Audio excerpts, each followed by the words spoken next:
अशी नवनवीन कीर्तने व प्रवचने ऐकण्यासाठी आमच्या चॅनलला लाईक, शेअर व सबस्क्राईब करा. तुळशी तुळशी ऐशे नाम, तुळशी तुळशी ऐशे नाम, वदता हरी क्रोध काम. नाही अनेक साधन, एक पूजन तुळशीचे.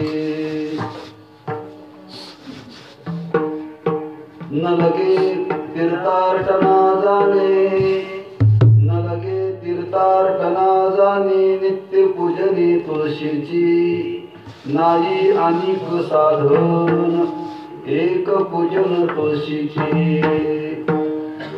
योग याग न लगे काही, योग याग न लगे काही, तुळशी वाचून देव नाही.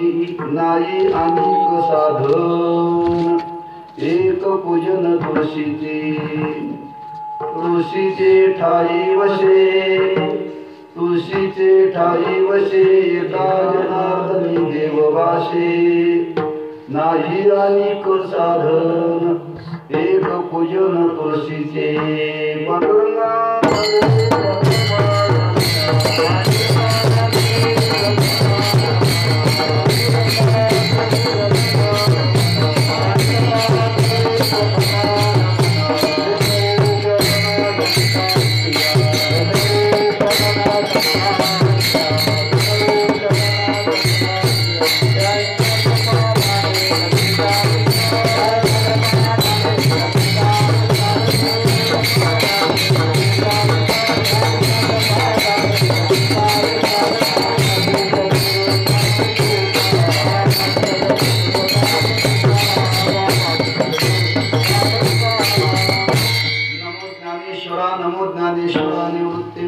सोपान देवा. नमो मुक्ताबाई त्रिभुवन पावन्या त्रय जननी देवाची. नमो सद्गुरु तुकया ज्ञान दीपा, नमो सद्गुरु सच्चिदानंद रूपा, नमो सद्गुरु भक्त कल्याण मूर्ती, नमो सद्गुरु भास्कर पूर्ण कीर्ती. तुळशी तुळशी ऐशे नाम, वदता हरी कृत काम. नाही अनेक साधन, एक पूजन तुळशीचे. सेवेकरता घेतलेला अभंग शांती ब्रह्म एकनाथ महाराजांचा असून त्या अभंगाच्या द्वारे महाराजांनी तुळशीच्या नामाचं, त्याच्या पूजनेचं महात्म्य या अभंगातून प्रकट केलेलं आहे. आजच्या सेवेचं प्रवृत्ती निमित्त हरिभक्ती परायण गंगाराम सुतार यांच्या घरी आज तुळशी विवाह आणि सत्यनारायण पूजा, त्या निमित्ताने ही कीर्तनाची सेवा आहे. एकंदर या तुळशी विवाहाचा विचार केला तर तुळशी विवाहाचा मुख्य दिवस आहे कार्तिक शुद्ध द्वादशीवर. कार्तिक शुद्ध द्वादशीलाच विवाह झाला पाहिजे. जसं माणसं व्यवहारामध्ये विवाह सवडीनं करतात, तसं माणसं देवाचाही विवाह सवडीनं करायला पाहिजे.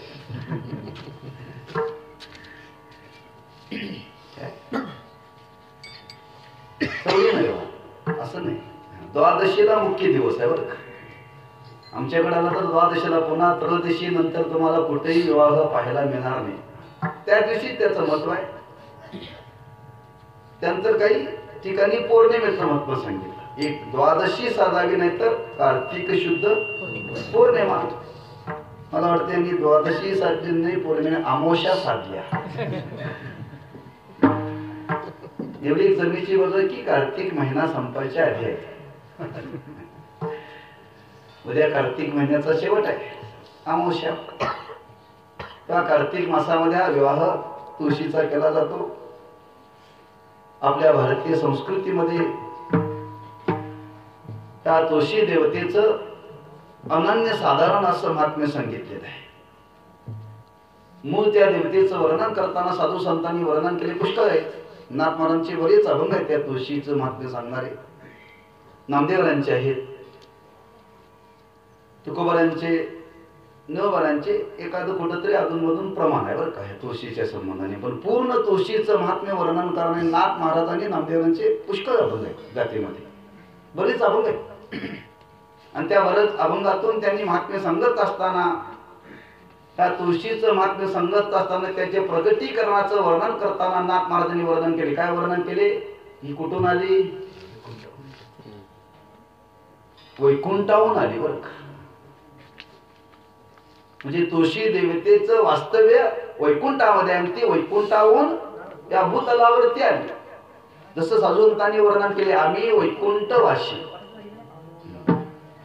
तशी तुळशी देवता ही वैकुंठामध्ये राहते आणि ती वैकुंठातून त्या भूतलावरती अवतीर्ण झालेली आहे. का झाली त्याची बरीच कारण आहेत, बरीच त्याची पुराणामध्ये त्याचे पुरावे. पण त्याचं एक कारण नाथ महाराजांच्या शब्दामध्ये आपल्याला सांगता येईल की त्या भूतलावरती जनसामान्य जीवांचा उद्धार व्हावा आणि त्या उद्धाराकरता ती तुळशी देवता या भूतलावरती अवतीर्ण झालेली आहे बरं का. म्हणून मी आरंभाला शब्द वापरलेला आहे भारतीय संस्कृतीमध्ये बरं का. जो भारतीय म्हणून जन्माला आलेला त्या प्रत्येकाच्या दारामध्ये काय पाहिजे? गाडी लावण्याकरता पार्किंग पाहिजे.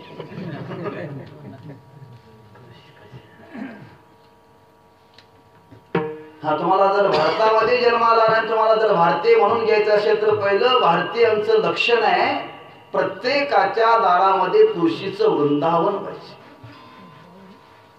ज्याच्या दारामध्ये तुळशीचं वृंदावन नाही तो भारतीय नाहीच.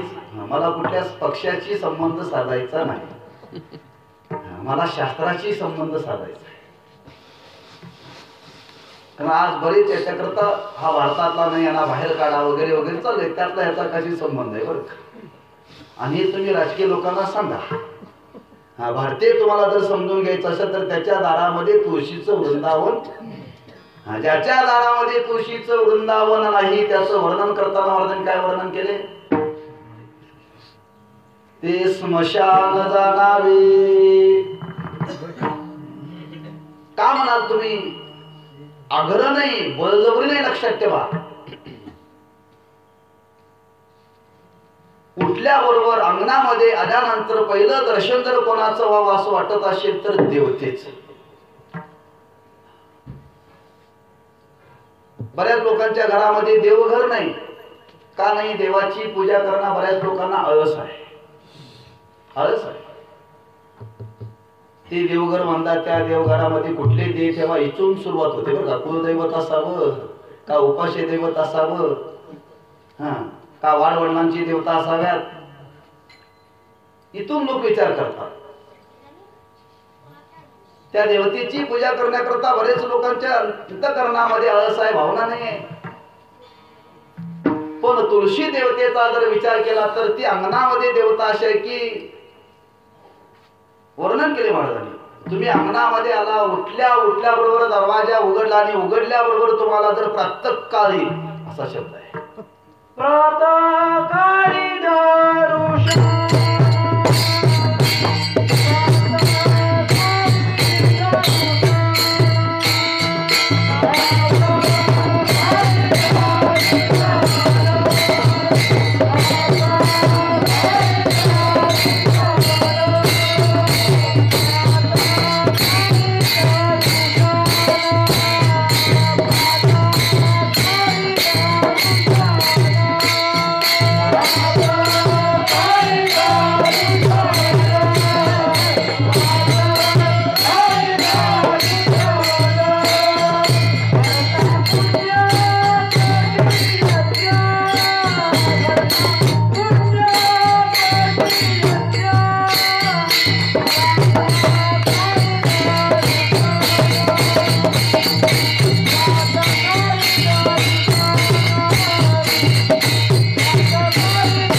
प्राप्त काळी हा त्या तुळशी देवतेचं दर्शन घडलं तर किती किती किती त्याचं वर्णन केलं. कोटी पुण्य कोटी यज्ञाचं हा कोटी यज्ञ केल्याचं पुण्य मिळतं. यज्ञ करणं म्हणजे सोपी गोष्ट नाही, लक्षात ठेवा. आता या कलियुगामध्ये यज्ञ घडणं जवळजवळ अशक्य का. यज्ञामध्ये तुपाची धार लागते. ती कशी लागते. हत्तीच्या सोंडीनं. आपल्याकडे जेवायला वाढताना पंक्तीत बसली की माणसं काय करतात, नुसता चमच्याच वाजवत जातात.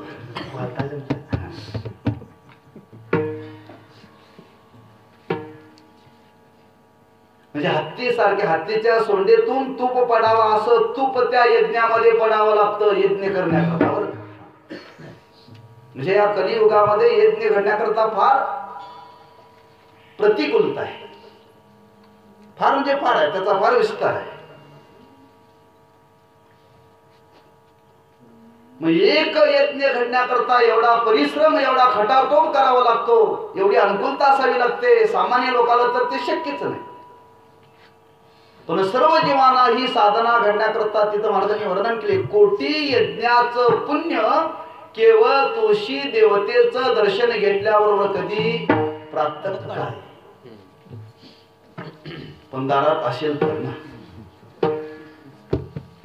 आज प्रत्येकाच्या दारात कशाचं झाड आहे. अशोकाचं. अशोक माहिती ना, उठल्याबरोबर शोक करायचं त्याकडे बघायचं.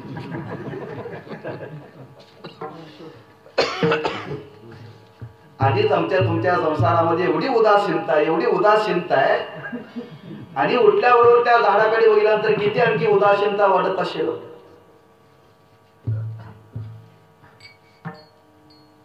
हा तुळशी देवता आहे, लक्षात ठेवा.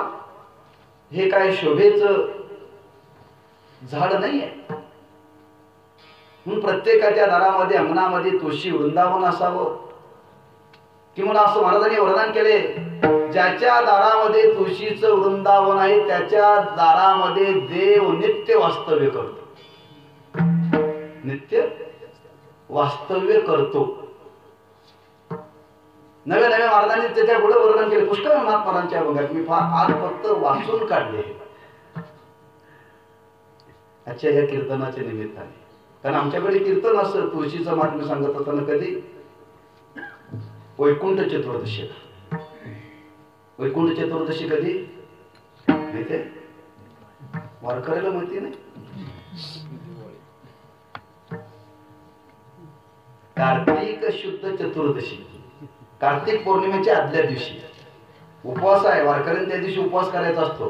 कोणी तुम्हाला सांगितलंच नाही आजपर्यंत. तुम्ही तर काय करणार त्याला. ज्यांनी माळा घातल्या त्यांनाच माहिती नाही. त्या दिवशी वैकुंठ चतुर्थीचा उपवास करायचा असतो. आमच्या मंदिरामध्ये हा विधी आहे. दरवर्षी त्या दिवशी कीर्तन असतं रात्री 10 ते 12. आणि ते कीर्तन झाल्यानंतर 1000 तुळशी व्हायच्या भगवान श्रीकृष्णाला. किती? 1000. हा दरवर्षी आमच्या गावात विधी असतो. वैकुंठ चतुर्थीचा विधी आहे. त्या दिवशी उपवास करायचा एकादशी प्रमाणे. रात्री 12 वाजता भगवान श्रीकृष्णाला तुळशी वाहण्याचा कार्यक्रम. त्या तुळशी म्हणजे मंजिरी सहित. मग त्यावेळी ते कीर्तन झाल्यानंतर आमच्याकडे विधी आहे. एकाने विष्णू सहस्त्रनाम वाचायला सुरुवात करायची आणि प्रत्येकाने रांगेमध्ये उभं राहायचं आणि प्रत्येकाने जाऊन त्या भगवान श्रीकृष्णाला ती तुळस व्हायची त्या दिवशी. वैकुंठ चतुर्दशीचं महात्म्य त्या दिवशी बरं का. आणखी तुम्हाला कधी प्रसंग आला तर त्याचं महात्म्य सांगितलं का त्या दिवशीच का व्हायच्या. सांगण्याचं कारण आहे, ही देवता आहे जिथं तुळशीचं वास्तव्य आहे, तिथं भगवान श्रीकृष्णाचं वास्तव्य आहे. नवे नवे त्याच्या पुढे महाराजांनी वर्णन केले.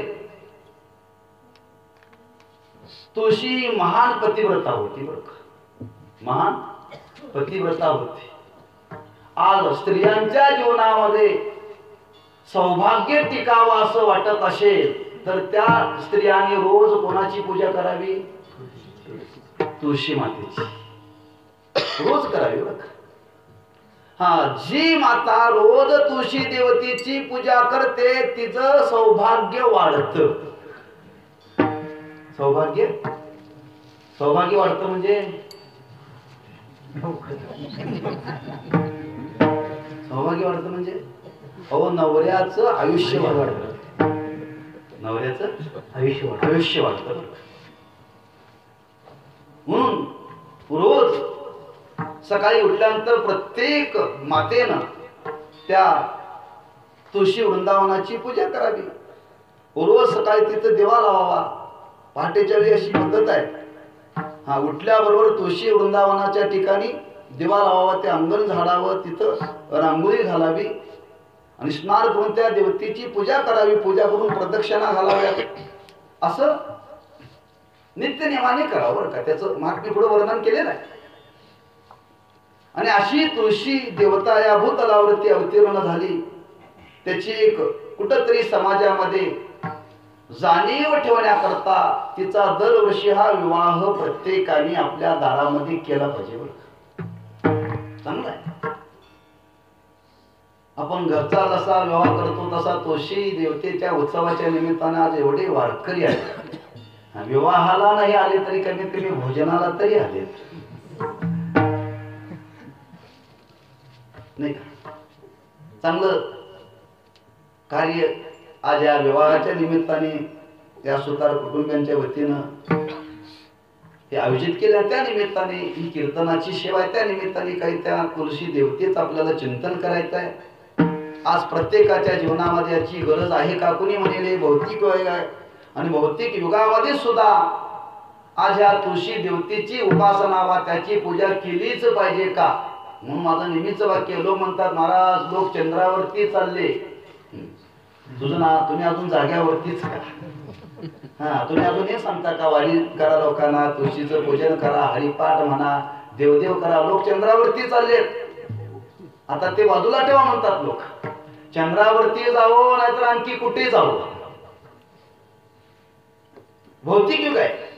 भौतिक युगामध्ये भौतिक प्रगती होईल, पण भौतिक युगामध्ये प्रत्येकाच्या जीवनामध्ये आध्यात्मिक प्रगती व्हावी असं वाटत असेल तर जी वेदाने शास्त्राने पुराणाने सांगितली साधना तीच साधना करावी लागेल.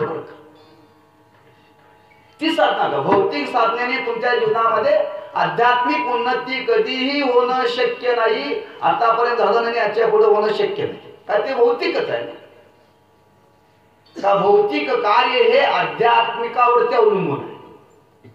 म्हणून आज भौतिक युगामध्ये सुद्धा याची गरज आहे. आणि ती गरज सांगण्याकरता इथं महाराज म्हणतात की आज भौतिक युगामध्ये प्रत्येकाला वेळ कमी असेल, काही त्याच्या अधिकाराचं ऊन असेल, काय प्रतिकूलता जीवनामध्ये असेल, आणि या सर्व गोष्टीचा सारासार विचार करून त्या कलियुगामध्ये त्या देवतेची पूजा तर घडली पाहिजेच. पण समजा तुम्हाला त्या देवतेची पूजा करायला वेळ नसेल तर कमीत कमी आज या कलियुगामध्ये या देवतेच्या नावाचं उच्चारण तरी करा. उच्चारण तरी करा. कली माझी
तुळशी तुळशी मंत्र जपा.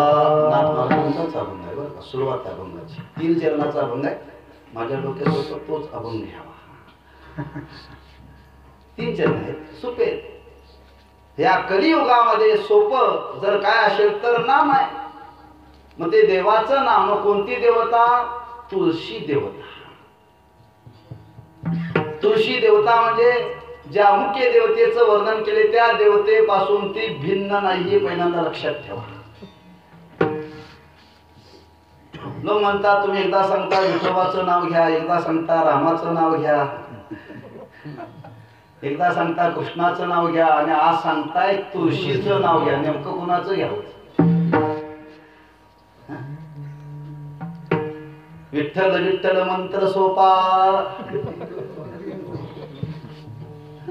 नेमकं कोणाचं वर्णन करा?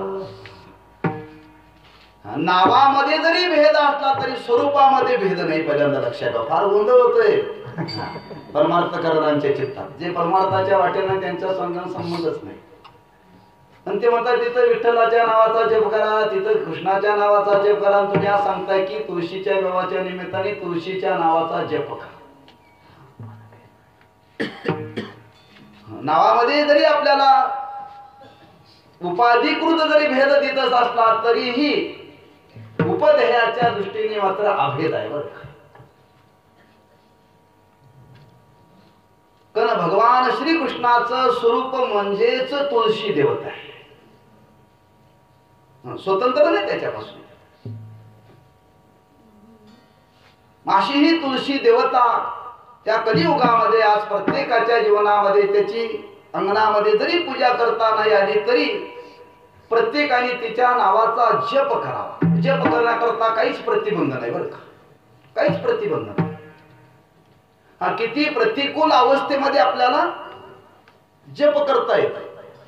प्रतिकूल अवस्थेमध्ये माणसं प्रपंच करतात का नाही? किती प्रतिकूलता जरी झाली तरीही माणसं उपाशी राहतात का? नाही. तरी ते कष्ट आहे, पण एवढे कष्ट या नावाचं उच्चारण करण्याकरता नाही बरं का. म्हणून या सर्व अंगाने विचार साधू संतांनी केलेला आहे. आणि पुराणाचा धांडोळा घेऊन या देवतेचं महात्म्य कोणत्या रूपाने समाजाच्या समोर सांगावं का? पूजा म्हटली की थोडस लोकांना अवघड वाटतं. पूजा म्हटलं की त्याच्याकरता बऱ्याच गोष्टी लागतात ना, बऱ्याच गोष्टी लागतात.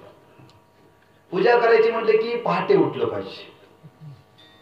पूजा करायची म्हटले की आंघोळ केली पाहिजे. पूजा करायची म्हटले की पूजेचं साहित्य पाहिजे. म्हणजे पराधीनता आहे. पण तेच त्या देवतेच्या नावाचं उच्चारण करायचं म्हटलं तर काय लागतं का हो? काहीच लागत नाही. लक्षात ठेवा, काहीही लागत नाही. म्हणून अर्धनी वर्णन केलंय, जे त्याच्या पूजेनं तुम्हाला फल मिळणार आहे तेच त्याच्या नावाने तुम्हाला फल मिळणार आहे बरं. ते तुम्हाला त्याच्या नावाने फल मिळणार आहे. म्हणून तुकोबाराने आम्हा तुम्हाला पारमार्थिक साधनेमध्ये फार महत्वाचं अंग सांगितलं जीवनामध्ये. परमार्थाची साधना तुम्हाला जर करायची आहे तर त्या परमार्थिक साधनेमध्ये त्या तुळशी देवतेचं महात्म्य त्यांनी सांगितलंय. काय करा, ही परमार्थाची साधना सफल व्हावी असं वाटत असेल तर त्यामध्ये एक महत्वाचा शब्द तुकोबाराने वापरलेला आहे. कोणता शब्द वापरलेला आहे? काल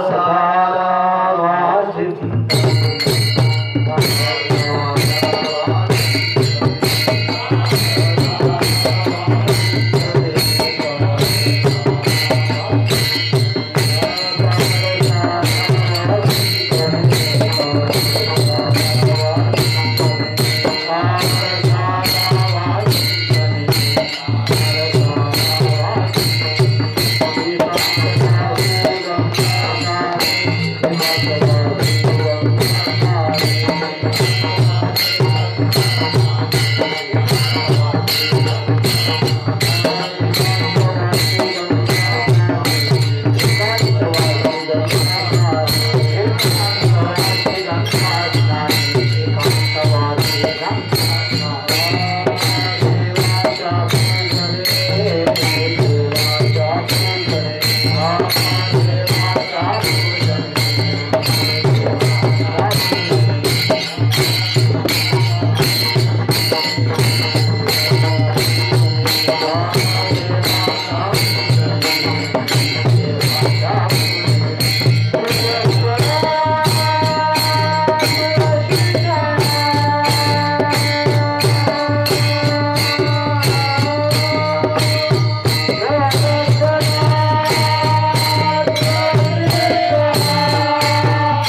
गंगा स्नाने देवाच्या पूजनी प्रदक्षिणा तुळशीच्या.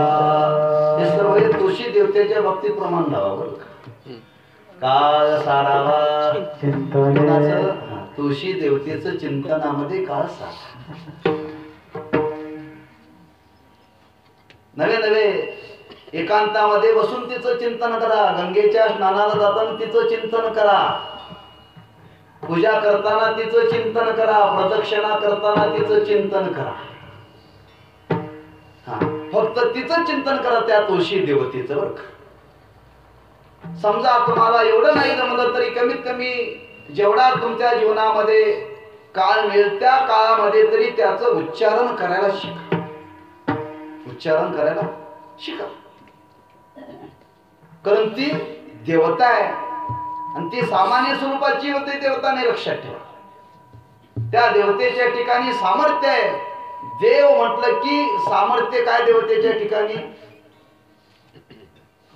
जीवाचा उद्धार करण्याचं सामर्थ्य देवतेच्या ठिकाणी असतं.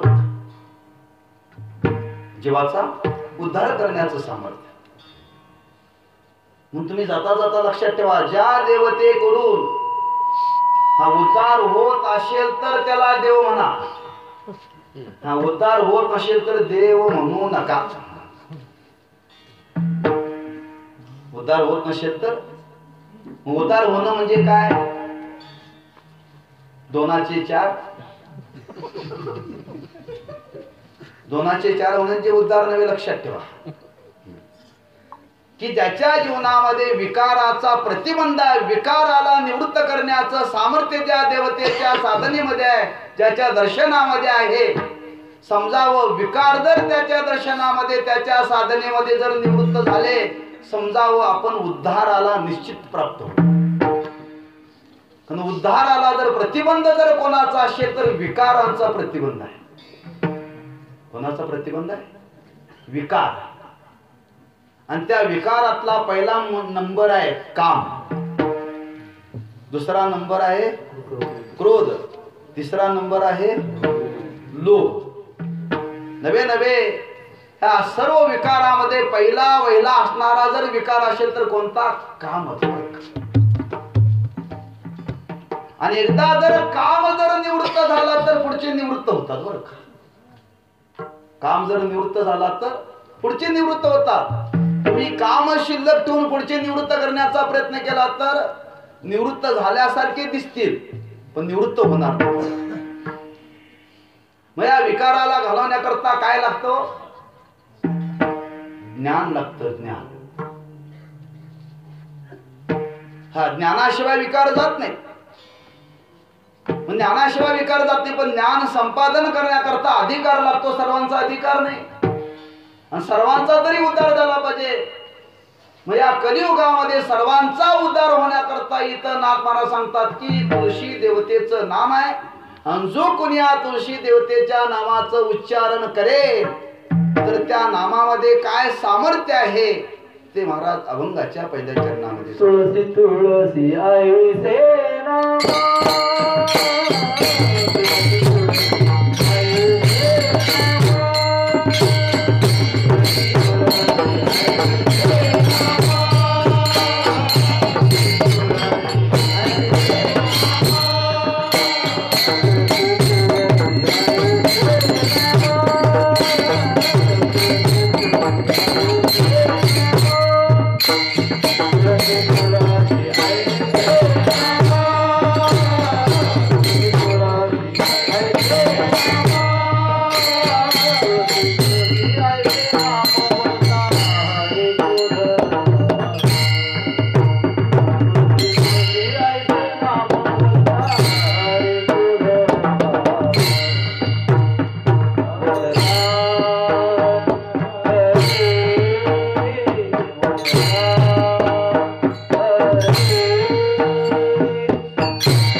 हरे काम क्रोध.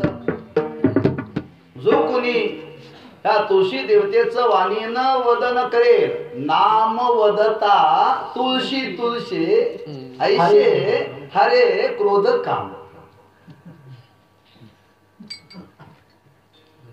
बरोबर आहे, म्हणजे अन्वय. ज्या नामाचं वदन म्हणजे उच्चारण करणं. जो कोणी वाणीनं तुळशी तुळशी नाम वदन करेल त्याचे हरे. काय हरे? काम क्रोध हरे. कोण हरे? तुळशी हरे. हा, ती तुळशी देवता त्याच्या विकाराला हरण करते, हटवते, निवृत्त करते. बरं का, काय सामर्थ्य. आपण सामान्य समजतो, पण काय सामर्थ्य आहे त्याच्या नामाचा उच्चारण करण्यामध्ये. आपल्या जीवनामध्ये काम क्रोधाचा संबंध राहत नाही.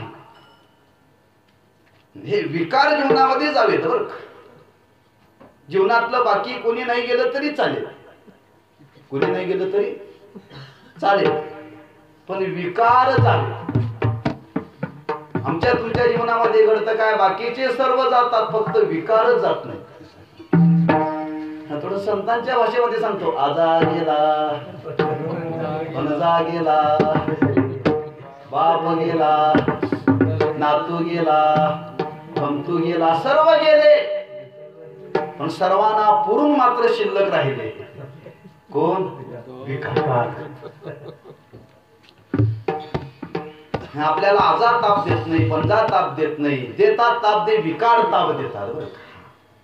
हा, तुम्ही नाही म्हणलं तरी ते जाणारच आहे, त्याची तुम्ही चिंता करू नका. जीवनामध्ये जावे असं वाटत असेल तर तुम्ही एखाद्याच्या घरामध्ये जा, वयस्कर असावा. आमचे 3 नंबरचे दाजी, त्यांच्या वडिलांचं वय झालं, बरंच वय झालं. ते भव्य पंचांग विचारण्याकरता गेले. म्हणजे आमच्या बाबाचं मरण कधी आहे. घडलेलं आहे बरं का, घरातलं सांगतो. कारण सेवा घडना, बराच अंतरावरती पडून राहिले. त्यांनी विचारलं किती दिवसांचं करायचं, म्हणून त्यांना राहवलं नाही. म्हणून शेवटी ते विचार नाही करता गेले त्या भजनामध्ये. हो, नेमकी किती दिवसात कोणत्या महिन्यात मरणार आहे? त्यांनी सांगितलं अजून तरी 2 महिने काही मरणार नाही सांगितलं. मी कशा करता सांगलंय? मी अनुभवातलं सांगितलं, तुमची अवस्था मला काय माहिती नाही बरं का. हा, घरातली माणसं जावी अशी वाटतात, पण ज्यांचा जीवनामध्ये आपल्याला प्रतिबंध आहे त्या जावे असे कधी आम्हाला तुम्हाला वाटतं का? हा, खरा जीवनामध्ये जर प्रतिबंध असेल तर विकारांचा, आणि त्या विकाराला जावं, ते निवृत्त व्हावं असं वाटत असेल तर आज ती काळाची गरज आहे. मी आरंभाला बोलून गेलो, मला तुम्ही बोलण्याकरता उभं केलंय म्हणून मी बोललो नाही. आजच्या परिस्थितीला धरून मी बोललो. काही बुद्धिवादी लोक आहेत, केवळ बुद्धीच्याच जोरावरती म्हणणार आहेत बरं का, त्याला बुद्धिवादी म्हणतात. त्यांना जे पटल बुद्धीच्या जोरावरती तेच मानायचं, शास्त्र मानायचे, तिथं प्रमाण प्रमाण काय पुराण काय मानायचं नाही. केवळ भौतिक जीवनावरती त्यांचं जीवन आहे. हा, त्यांच्या करता मी शब्द बोललो की या भौतिक युगामध्ये जर आज फार मोठा प्रतिबंध जर कोणता असेल तर विकाराचा, आणि विकाराचा प्रतिबंध जाण्याकरता तुम्ही चंद्रावरती जाऊन तो विकार जात नाही. त्याला काहीतरी जीवनामध्ये साधनाच घडली पाहिजे. या कलियुगामध्ये, या भौतिक युगामध्ये सुद्धा हा प्रत्येक जीव विकारमुक्त होण्याकरता कुणी तर मला सांगतात वदता हरे काम क्रोध. आणि एकदा काम क्रोध त्याच्या जीवनातले गेले की मग काय त्याच्यासारखा जीवनामध्ये आनंद नाही बरं का. महाराजांनी वर्णन केले, काम क्रोध लोभ निमाले ठाई.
आनंदाची सृष्टी झाली. असा निर्भय दुःख संबंध रहित जीवनामध्ये आनंद जर उपभोगायचा असेल तर त्याच्याकरता काय जीवनातले गेले पाहिजेत? विकार गेले पाहिजेत. आणि विकार जाण्याकरता काय केलं पाहिजे? तुळशी तुळशी ऐसे नाम वाचे वदता वदता हरी क्रोध काम. वाणीनं तर त्या तुळशी देवतेचं आपण जर उच्चारण केलं तर महाराज म्हणतात या विकारांची निवृत्ती होते. नवे नवे महाराजांनी वर्णन केले त्यात आणखी एका अभंगामध्ये तुळशी नामाचा उच्चार केल्यानंतर कशाची निवृत्ती होते? प्रमाण आहे. भवभय हरे चिंता. भवभय तुळशी नाम वदता हरे भवभय चिंता. भवभय हरे चिंता वाचे वदता तुळशी. बरं का असं वर्णन केले. हा तुळशी नामाचा उच्चार केला तर चिंता रे. कोणती चिंता रे? भव म्हणजे या संसाराची बरं का भयाची. आणि ते तिथं वर्णन करताना महाराज म्हणतात हा काम क्रोध हरे. इतकं सामर्थ्य ह्या तुळशी देवतेच्या नामामध्ये बरं का. पण एवढं सामर्थ्य त्याच्यामध्ये आहे पण त्या साधनाविषयी अनन्य पाहिजे. बरं काय पाहिजे? अनन्य. टाइमपास म्हणून चालायचं नाही. ज्या नामाचं महात्म्य सांगितलं, ज्या देवतेचं महात्म्य सांगितलं, हा त्या देवतेविषयी त्या नामाविषयी अनन्यता असेल तर तुम्हाला याचा अनुभव येईल. बरं का अनन्यता नसेल तर तुमच्या जीवनामध्ये घडणार नाही. अनन्यता म्हणजे अनन्य अन्य अन्यांचा सर्वांचा त्याग करायचा आणि एकच एकाचाच आश्रय धरायचा. बरं का सर्वांचा. त्याला अनन्यता म्हणतात.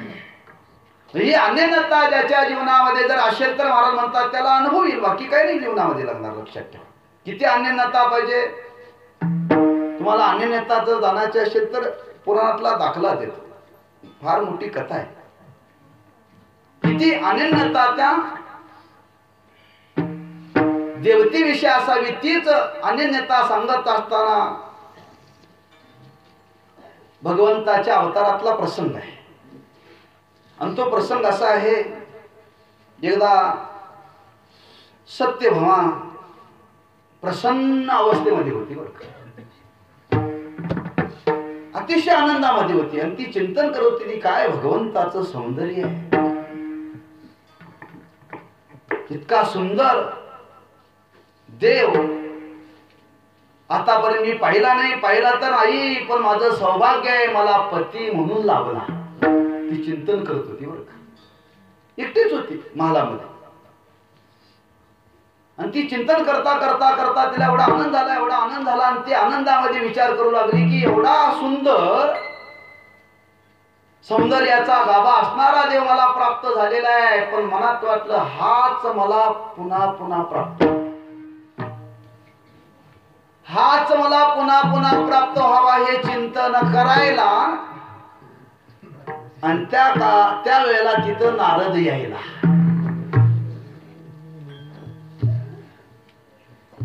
नारदाला पाहिल्याबरोबर सत्यभामेला आनंद झाला. अतिशय आनंद झाला. अतिशय आनंद होता. आणि नारदांना पाहिल्यानंतर एवढा आनंद झाला. एवढा आनंद झाल्याबरोबर ती उठली. उठल्याबरोबर आदरातिथ्य केलं नारदांचं. बरं आसनावरती बसवलेलं आहे. यथा सांग पाद्य पूजन केलेलं आहे. आणि पाद्य पूजन केल्यानंतर प्रसन्न मनाने विचारले म्हणले ऋषीवर्य तुम्हाला एक गोष्ट विचारायची आहे. विचारू का म्हणे. विचार.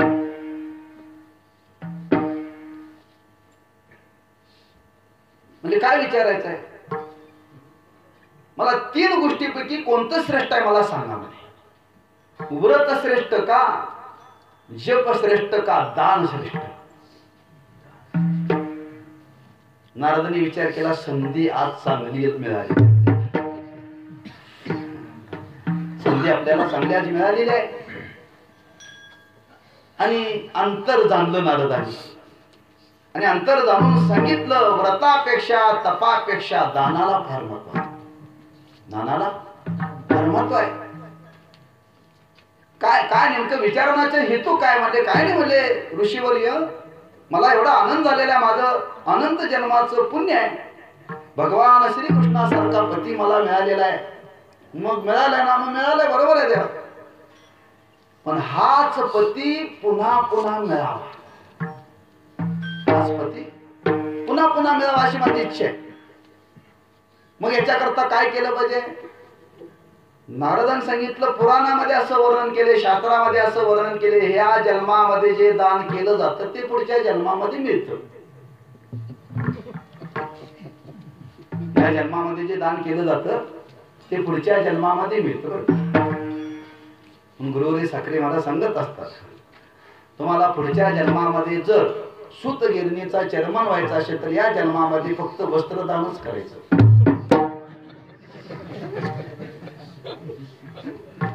हा, पुढच्या जन्मामध्ये जर तुम्हाला साखर कारखान्याचा चेअरमन व्हायचा असेल तर या जन्मामध्ये फक्त साखरच लोकांना वाटायची, फुकट वर का, इलेक्शनवर नव्हे. या जन्मामध्ये जे दान केलं जातं ते पुढच्या जन्मामध्ये. मग हाच पती जर जन्मोजन्मी मिळावा वाटत असेल तर म्हणजे काय नाही, या जन्मामध्ये ह्या बाबाला दान करायचं, दान करायचं. ते सत्यभामेला पटलं बरं. काही गोष्टी पुरुषाला लवकर पटत नाही पण स्त्रियाला लवकर पटतात बरं. बघा, एखादा दारात भविष्य सांगणारा यावा आणि त्यांनी सांगून जावं आणि संध्याकाळी आपण घरी कामावून या, हो हो ऐकलं का, आज एक भविष्य सांगणारा आला होता, त्यांनी असं असं सांगितलंय, ते करावं का? आम्ही सगळे सांगणाऱ्याशी पुष्कळ असतात, कोणावर विश्वास ठेवायचा नसतो, कारण ते पुरुषाला पटतच नाही ना. तुम्ही बघा, ज्यावेळी भगवान श्रीकृष्ण जन्माला आले आणि जन्माला आल्याबरोबर भगवंताच्या जीवनामध्ये काही प्रसंग घडले. प्रसंग घडल्यानंतर मावळ भटजी आले आणि भटजीनं सांगायला सुरुवात केली, यशोदे तुझ्या मुलाचं मी भविष्य सांगतो. आणि त्या 72 आणि असं भविष्य सांगितलं की यशोदे मातेला ते बरोबर पटलं, बरोबर पटलं. सांगितलं, भटजी बाबा काय शांती करायला लागत असेल तर सांगा, मी करायला तयार आहे. ठीक आहे. आणि हे सत्यभामेला पटल्यानंतर मग मला हरकत नाही, ऋषी वगैरे ठीक आहे, दान मी माझ्या पतीला करण्याकरता तयार आहे. मग फिरून मध्ये कोण घेते का बघून येत. हा, पूर्ण द्वारकेमध्ये ती जाऊन आली बरं का. फार मोठी कथा आहे, मला वाटतंय नाथ महाराजांनी दिलेले त्यांच्या अभंगातेमध्ये पुष्कळ विस्ताराने दिलेले आहे, बरीच मोठी चरण आहे.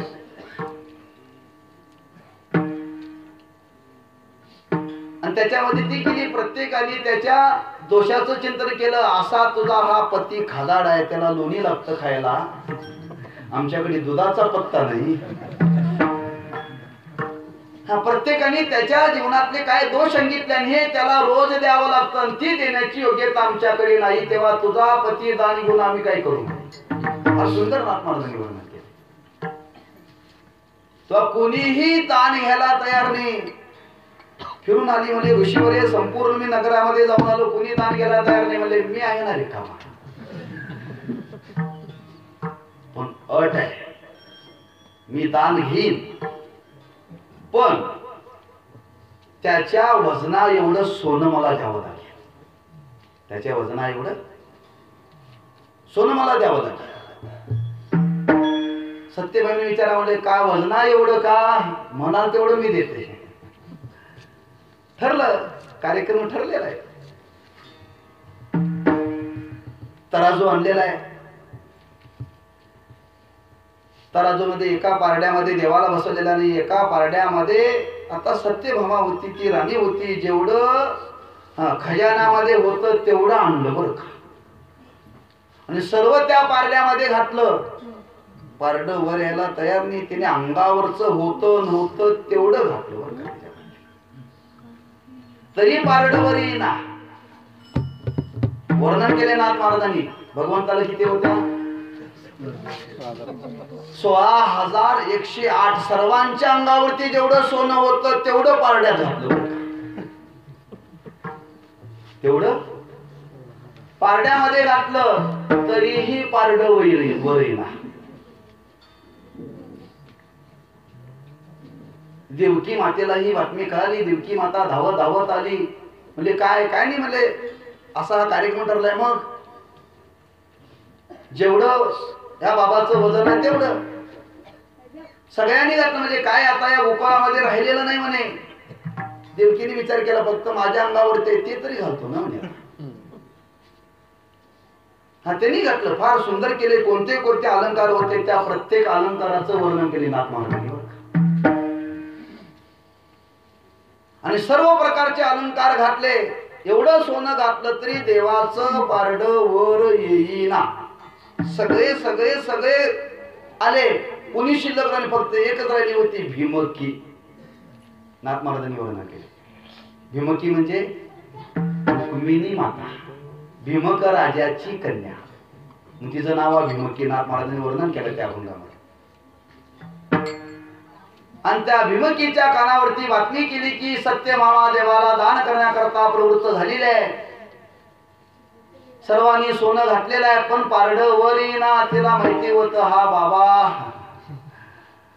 अनन्य असेल तर प्रसन्न होतो, अनन्य नसेल तर त्याला एकच लागतं. याला सोनं लागत. काय लागतं याला? काय लागतं? एवढा जगदानी मागे तुळशी धरतानी, मागे तुळशी धरतानी,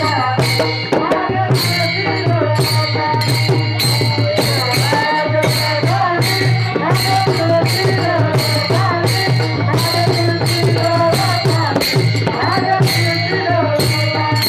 एवढा जगदानी मागे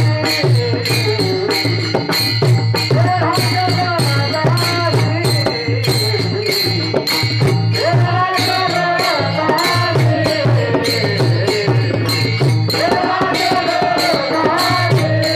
मागे तुळशी धरतानी,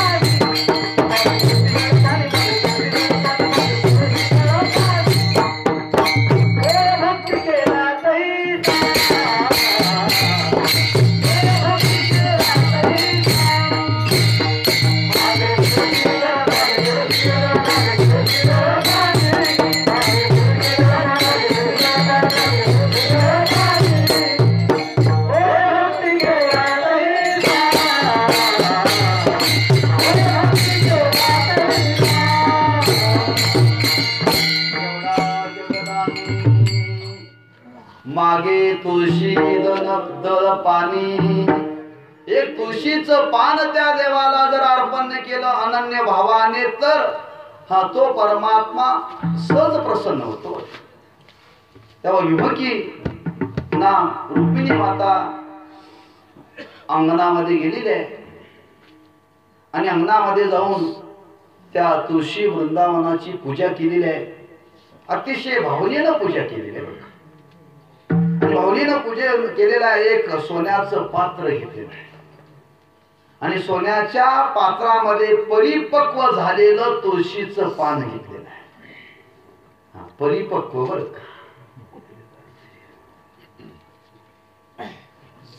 म्हणजे पिकलेलं पान. पिकलेलं पान नाथ महाराजांनी वर्णन केले. मला या आजच्या कीर्तनाच्या निमित्ताने मला बरंच काही आज चिंतन घडलं बरं. मी रोज तुळशीचं पान देवाला वाहतो. रोज तुळशीचं पान देवाला वाहतो. भक्तीला काय लागत नाही बरं. एक तुळशीचं पान जर वाहिलं ना सर्व पूजेचे उपचार त्याच्यामध्ये. सर्व पूजेचे. तुम्हाला अभिषेक घालण्याची गरज नाही, त्याला पाणी घालण्याची गरज नाही. म्हणजे महाराज बरं झालं उद्यापासून हे करायला. आधीच आळशी त्यात गुरुचा उपदेश.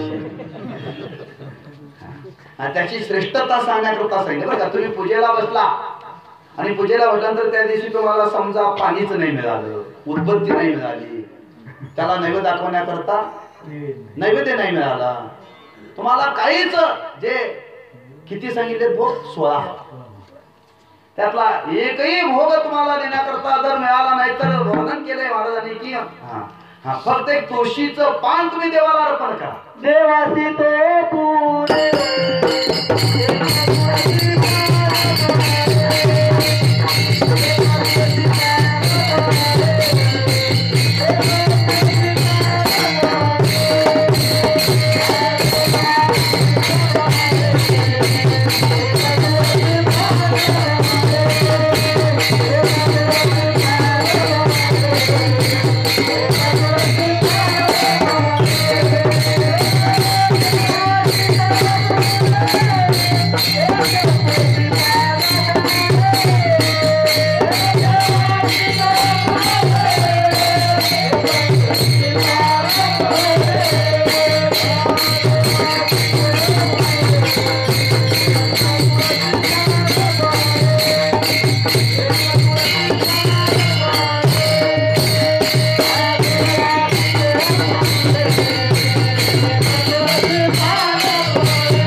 पण ते कोणतं परिपक्व,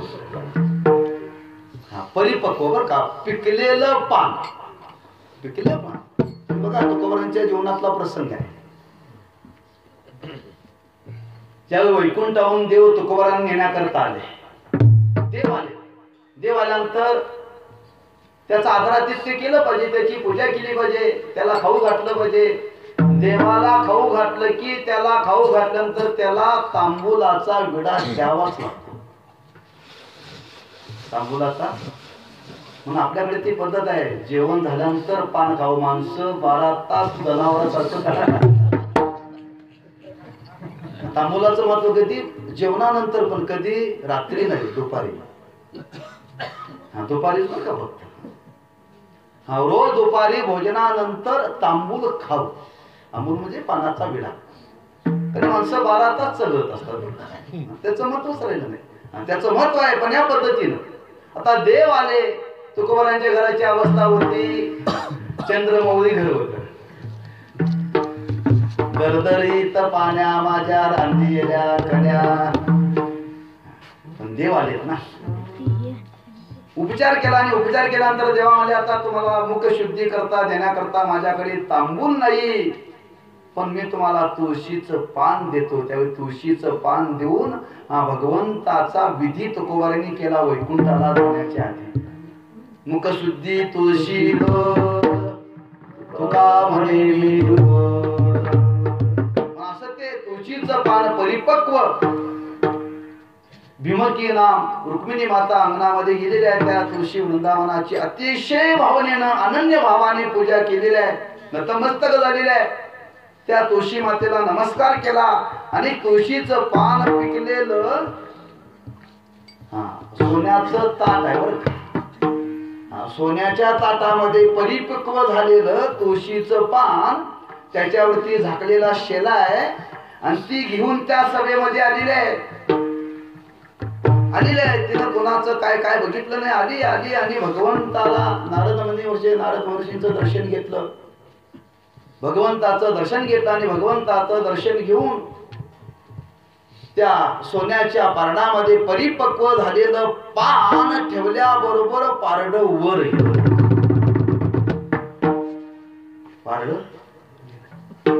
गेलं. मला सांगण्याचा भाव आहे, मी कथा सांगायची म्हणून मी तुम्हाला सांगितलेली नाही. मला या कथेच्या मागचा भाव सांगायचा आहे.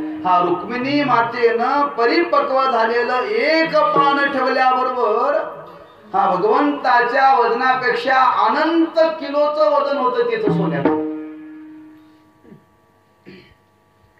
मग एवढ्या वजनाचं सोनं असताना सुद्धा ते पारडं वर गेलं नाही का. आणि रुक्मिणी मातेने एक तुळशीचं पान ठेवलं आणि पारड वर गेलं, याचा काय अर्थ आहे हो? अनन्यता तिच्या जीवनामध्ये होती आणि ती अनन्यता सांगण्याकरता इथं महाराजांनी शब्द वापरला. काय सांगितला?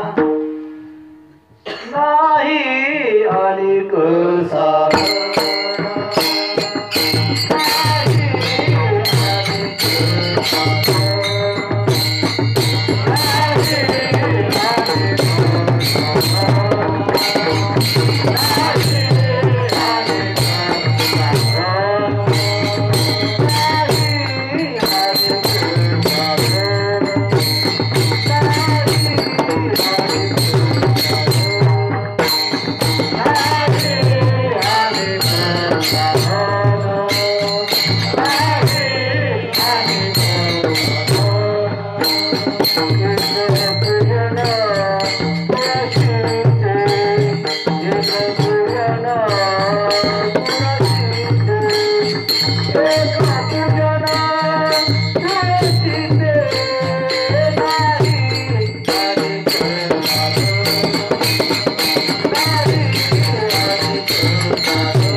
त्या भीमकीने विचार केला, आता इथं दुसरं साधन नाही, एकच. आज हे पारड वर जावं असं वाटत असेल तर एकच तुळशीचं पानच इथं देवाला द्यावं लागेल. नाही अनेक साधन. हा, सोन्याची रास होती, एकीच नव्हतं. अनेकांनी संपूर्ण नगरातल्या सर्व श्रीमंतांनी सुद्धा सोनं तिथं ठेवून सुद्धा ते पारड वर आलं नाही का? कोणाच्याही धानी म्हणे आलं नाही, लक्षात ठेवा. आणि हेच महाराज अभंगातून सांगतात, खरंच आपल्याला जर हे अनुभवाला यावं असं वाटत असेल तरी आपल्या जीवनामध्ये काय पाहिजे? त्या मानाची अनन्यता पाहिजे. नाही अनेक साधन, एक पूजन तुळशीचे. एक तुळशीचंच पूजन केलं पाहिजे, बाकी कोणाचं पूजन करू नका. कोणाचं पूजन करू नका, लक्षात ठेवा. रोज नित्यनेमाने तुळशीचं पूजन करा, रोज. प्रत्येकाने केलं पाहिजे, लक्षात ठेवा. वारकऱ्यांचं विधेय, किती वारकरी तुळशीला पाणी घालतात, किती वारकरी तुळशीची पूजा करतात मला माहिती नाही. मी बरेच बघितलेत, भले भले कीर्तनकार पाहिलेत, यांच्या जीवनामध्ये कधी तुळशीचा संबंधच येत नाही. कधी यांच्या गळ्यात घातले असेल त्या दिवशीच, आणि मरताना कोणी यांच्या तोंडात घातलं तरच. हा विधी आहे. रोज वारकऱ्याने रोज तुळशीची पूजा केली पाहिजे. किती लोक करतात? मी कोणाचे दोष काढण्याकरता आलो नाही, कुणी करत नसता तर उद्यापासून करत जा. आम्हाला फार अडचण येते. बऱ्याच ठिकाणी आम्ही कार्यक्रमाला जातो, उठल्याबरोबर पहिल्यांदा त्या दारात बघावं लागतं, तुळशीचं गुंडाव नसतंय. मग गल्ली शोधावं लागते कोणाच्या दारात आहे का. उतरायचं एकाच्या घरात आणि कोणाच्या तरी दारात ते तुळशीचं पाणी घालायला जावं लागतं. ते आपणच घालून घ्यायचं. काही लोक काय करतात, आपण घरात पूजा करतात आणि पोराला म्हणते कार्ट्या त्या तुळशीला पाणी घालून घेतात. ते कमीच आहे.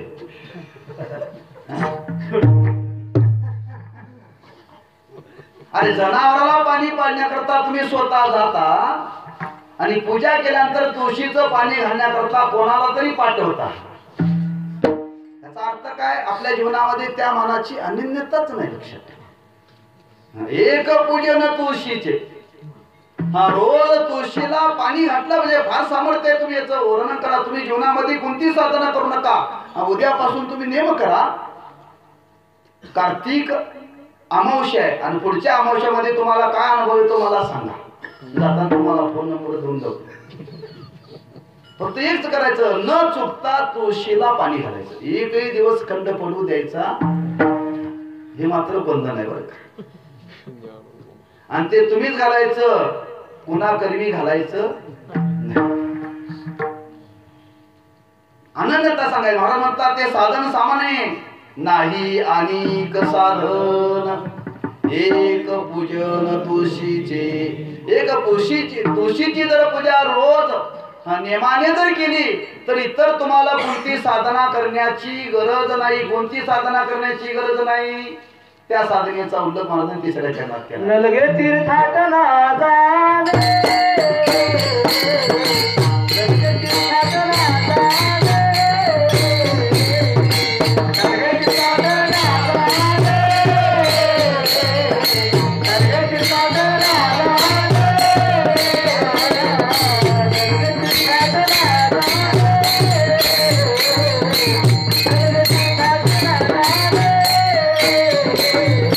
नलगे तीर्थात ना जाणे, नलगे तीर्थात ना जाणे.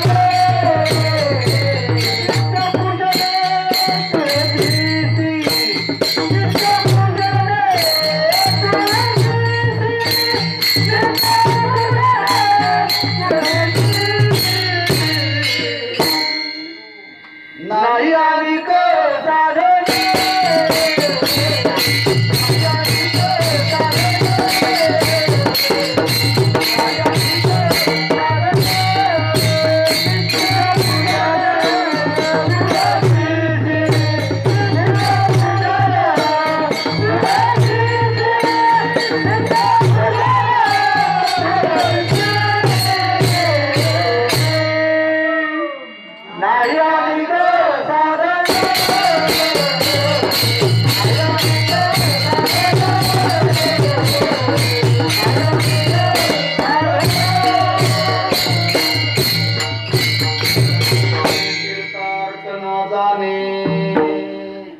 नाही अनेक साधन. महाराज म्हणतात तुम्हाला कोणती तीर्थयात्रा करण्याची, तीर्थाटन म्हणजे कोणत्याही तीर्थाला जाण्याची गरज नाही.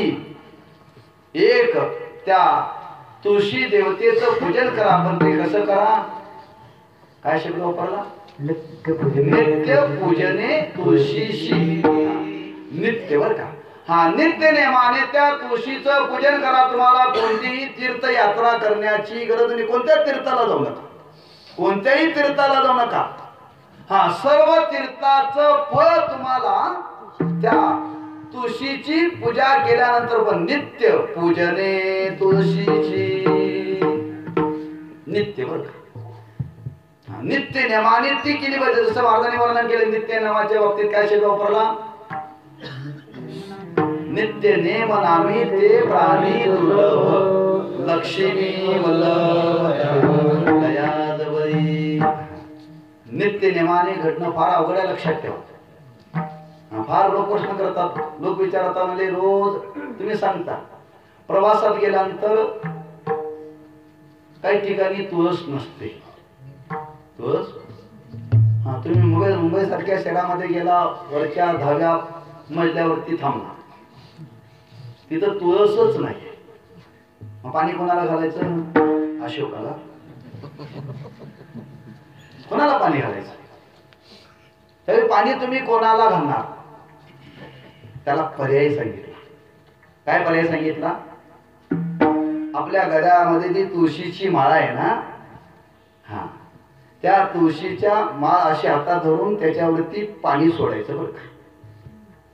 जसं तुळशीच्या झाडाला पाणी घालतो तसं तुळशीच्या माळेला पाणी घालायचं आणि ते पाणी तीर्थ म्हणून घ्यायचं. जिथं नाही तिथं पर्याय सांगितला. तुम्ही घरात विचार करा, थंडीचे दिवस आहेत, बाहेर येऊन तुळशीला पाणी घालण्यामध्ये आतल्या आतच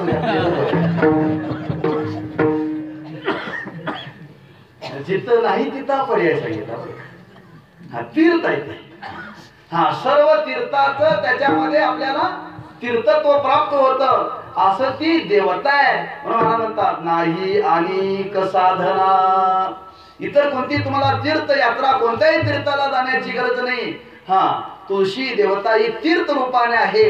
फक्त नित्य पूजने तुळशीशी. एवढंच नाही, महाराज म्हणतात जसं इतर कोणत्या तीर्थाला तुम्हाला जाण्याची गरज नाही, नित्य नेमाने त्या तुळशी देवतेची पूजा करावी. त्याच्या पुढे वर्णन करताना म्हणतात की आणखी कोणती साधना करायची नाही, कोणती करायची नाही. योग याग न लगे काही.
काही न लगे.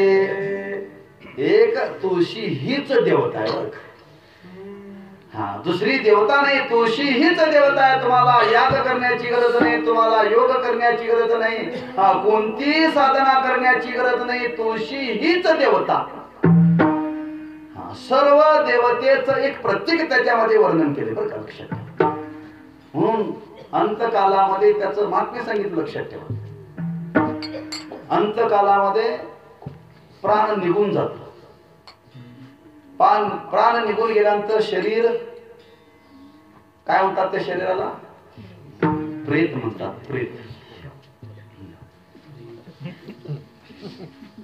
प्रेत म्हणतात. मग त्या प्रेताला नेलं जातं. प्रेताला नेल्यानंतर मशानामध्ये सरण रचलं जातं आणि सरण रचल्यानंतर त्याच्यावरती त्याला झोपवलं जातं. फक्त एवढंच उघडं ठेवलं जातं बरं का. तुमच्याकडे कशी पद्धत मला माहिती नाही, आमच्याकडे. आणि एका पात्रामध्ये पाणी घेतलं जातं, त्या पात्रामध्ये तुळस टाकली जाते आणि त्या तुळशीच्या पानाने प्रत्येकाने त्या मुडद्याच्या तोंडात पाणी घालायचं.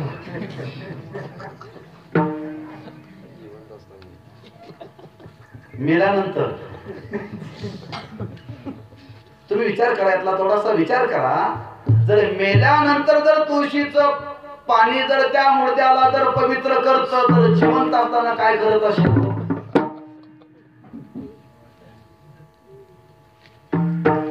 मग मेल्यावर घालावी की मरायच्या आधी घालावी? तुळशीची माळ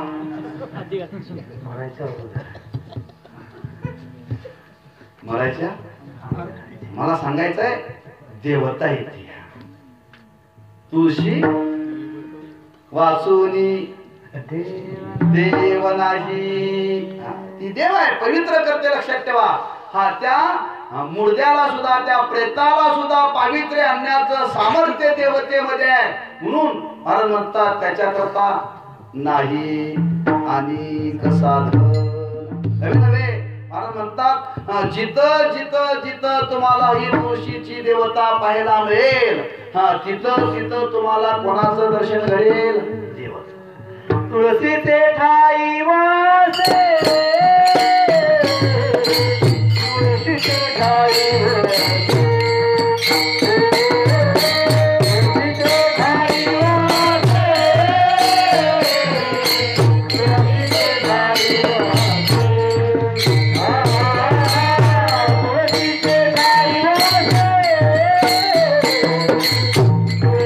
Hare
तुळशीचे जेते ठाई देव तुळशीचे देव भाषे तुळशीचे ठाई वशे शब्द वापरला. वेळ संपलेले तेव्हा मधली चाल घेतली. नियम असा आहे, मधली चाल घेतली पाहिजे नियमाप्रमाणे.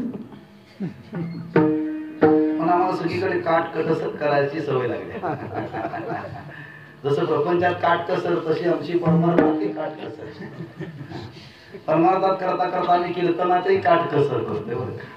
तेव्हा कीर्तनाचा नेम आहे, पहिली चाल मधली चाल शेवटच्या नियमाप्रमाणे झालीच पाहिजे. समजा वक्त्याने कमी सांगितलं तरी चालेल, पण चाल ही चाल झाली पाहिजे, चाल दाखवायची नाही.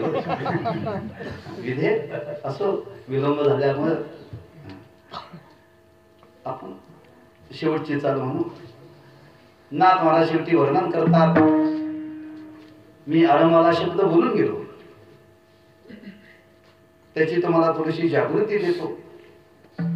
नामामध्ये भेद आहे, स्वरूपाच्या ठिकाणी भेद नाहीये. हा तुळशी नाम देवाचं कृष्ण नाव झालं, पण दोघांचं स्वरूप पाहिलं तर एकच आहे. हा, जिथं तुळस तुळस रूपाने आहे तिथं देव आहे. देव आणि तुळशी भिन्न नाही, लक्षात ठेवा. मी तर शब्द वापरला. काय शब्द वापरला? तुळशीचे ठाई वशे एका जनार्दनी देव भाषे. हा, जिथं जिथं तुम्हाला ही तुळशी देवता वृक्षाच्या रूपामध्ये पाहायला मिळेल, हा, तिथे तिथं देव वशे वा देव असे, तिथे असे देव असं वर्णन केले महाराजांनी. किंवा त्या ज्ञानी पुरुषाचं वर्णन करताना वर्णन केले, जे जे दृष्टी दिशे ते ते हरिरूप हरिरूप. हा, तसं जिथं जिथं तुम्हाला तुळस पाहायला मिळेल तिथं तिथं काय आहे? देव आहे. बघा, याचा आदर आपल्या ध्यानीमध्ये असावा, लक्षात ठेवा. म्हणून वर्णन केले. ज्यावेळी आपण देवाच्या अंगावरचं निर्माल्य काढलं जातं हे पूजेचं, मग त्यात तुळशीचं पान असेल, फुलं असतील, निर्माल्य काढल्यानंतर ते पायाखाली तुडवता कामा नये. फार मोठा दोष आहे. म्हणून ते सोडायचं असतं कुठं? एक गंगेला सोडायचं असतं, वाहत्या पाण्यात सोडायचं असतं. बरं का, कुठं तरी ते टाकायचं नुसतं. आता ते मी बऱ्याच ठिकाणी शहरामध्ये पाहिलं, ते कचरा कुंडीत टाकलं जातं. बरं का, निर्माल्य देवाचं. लोक म्हणतात त्याच्यामुळे प्रदूषण वाढतं. नको, त्याच्यानं प्रदूषण वाढले याची चिंता नाही सरकारला. आज मोबाईलचं प्रदूषण किती वाढले हो? किती वाढलंय? फार वाढलंय, लक्षात ठेवा. मोबाईलचं एवढं प्रदूषण वाढलंय, पुढं काय होणार आहे कल्पना न केलेली बरी. मोबाईलचं प्रदूषण बरं का फुलाचं निर्माल्याचं प्रदूषण बरं? हा, कालांतराने ती फुलं त्या मातीमध्ये गेली की काय होतात? खत होत, त्याचं मातीरूप होतात ते. पण मोबाईल माती होणार आहे, वापरणाऱ्याची माती होईल. आज प्रत्येक गोष्टीवरती सरकार प्रदूषणाचा विचार करतं. पण नको तिथं चुक घालतं, गणपती विसर्जन करू नका, का नदीमध्ये प्रदूषण होते. आणि साखर कारखान्याचं पाणी जाते तेव्हा प्रदूषण होत नाही का? काय यांचे कारखाने ना. म्हणजे लोक कसं त्याचा वापर करतात, मला सांगायचं आहे. ते त्या निर्माल्याचा विचार आहे. बरं, मला त्याचा भाव सांगायचा आहे. हा, जिथं जिथं ही तुळशी देवता तुम्हाला पाहायला मिळेल, हा, तिथं तिथं देव प्रत्यक्ष आहे. बरं, प्रत्यक्ष आहे, लक्षात ठेवा. म्हणून रोज तुळशीचं दर्शन घेणं म्हणजे कोणाचं दर्शन घेणं? जसं वर्णन केलं, लक्ष्मी सहित नारायण. तसं रोज तुळशीचं दर्शन घेणं म्हणजे कृष्णासहित दर्शन करतं. बरं का, म्हणून तुम्ही कृष्णाचं दर्शन घ्यायला गेला तर तुळशीचं दर्शन घडणार नाही. पण तुळशीचं दर्शन घ्यायला गेला तर कृष्णाचं दर्शन घडेल. मग कोणाचं दर्शन करून घ्यावं? तुळशी. का? तिथं देव आहे. तुम्ही देवात फक्त देवाचं दर्शन घ्याला, तिथं तुळशीचं दर्शन घडणार नाही. मी तुम्हाला म्हणतात, एका जनार्दनी देव भाषे. म्हणून त्या तुळशी देवतेची पूजा करा, तुम्हाला जमेल तेवढी. त्याच्यामध्ये आदर अंतःकरणामध्ये ठेवा आणि अनन्य भावाने त्या तुळशी देवतेच्या नामाचं चिंतन करा. हे कलियुग आहे आणि या कलियुगामध्ये त्या नामचिंतनाने आपल्या जीवनातले दोष जातील, विकार निवृत्त होतील. आणि ज्या दिवशी विकार निवृत्त होतील त्या दिवशी प्रत्येकाच्या जीवनामध्ये काय शिल्लक राहील? आनंद. आणि ही अवस्था या कलियुगामध्ये प्रत्येकाला अनुभवायला मिळावी वाटत असेल तर महाराज म्हणतात, काय म्हणतात? तुळशी तुळशी ऐशे नाम वदता हरे काम नाही अनेक साधन एक पूजन तुळशीचे. ज्ञानेश्वर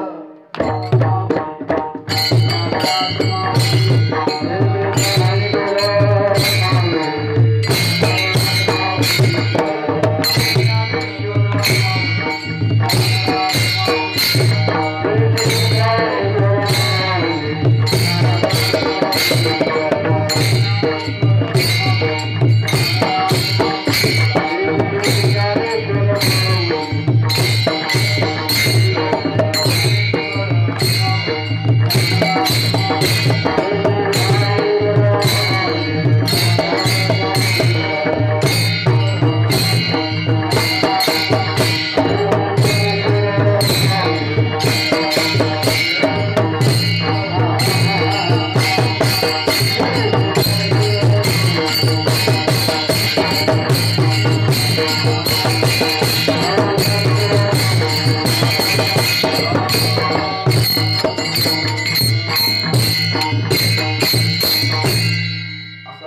या अभंगातून काही नाथ मार्गाने तुळशीचं महात्म्य सांगितले. पुष्कळ अभंग आहेत, चिंतनीय अभंग आहेत.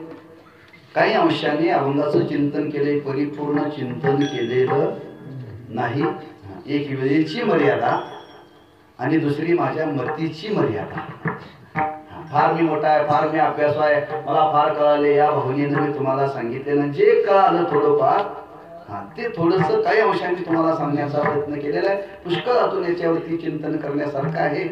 म्हणून आज त्या कलियुगामध्ये, भौतिक युगामध्ये त्या देवतेची आपण पूजा करावी, आपलं जीवन पवित्र करून घ्यावं, हा एक भाव साधू संतांनी प्रकट केलेला आहे. आणि तो आज या तुळशी विवाहाच्या निमित्ताने या सुतार कुटुंबियांच्या वतीने आज कीर्तनाचा योग प्राप्त झालेला आहे. उत्तर यांच्याकडून अशीच सेवा घडावी आणि आमच्या तुमच्या जीवनामध्ये सुद्धा ह्या देवतेची साधना घडावी सांगितलं. प्रत्येकाने हा रोजचा विधी प्रत्येकाने जीवनामध्ये रोज तुळशीचं पूजन करा. त्याच्याकरता काही साहित्य लागत नाही, लक्ष ठेवा, काही लागत नाही. फक्त जाऊन भावे जोडा हात, भावे तुळशीधर पाणी जोडा, मनावे पती फक्त तिथं जा, हात जोडा. आणि आपल्या अंतःकरणात काही दोष आहे तर दोषाचं उच्चारण करा आणि ओंजळीनं पाणी घाला. फार मोठं त्याच्यामध्ये पुण्य आहे. असं जर प्रत्येकाने जीवनामध्ये केलं तर पुण्याची वृद्धी होईल आणि पुण्याची वृद्धी होईल तर समाजामध्ये परिवर्तन घडेल.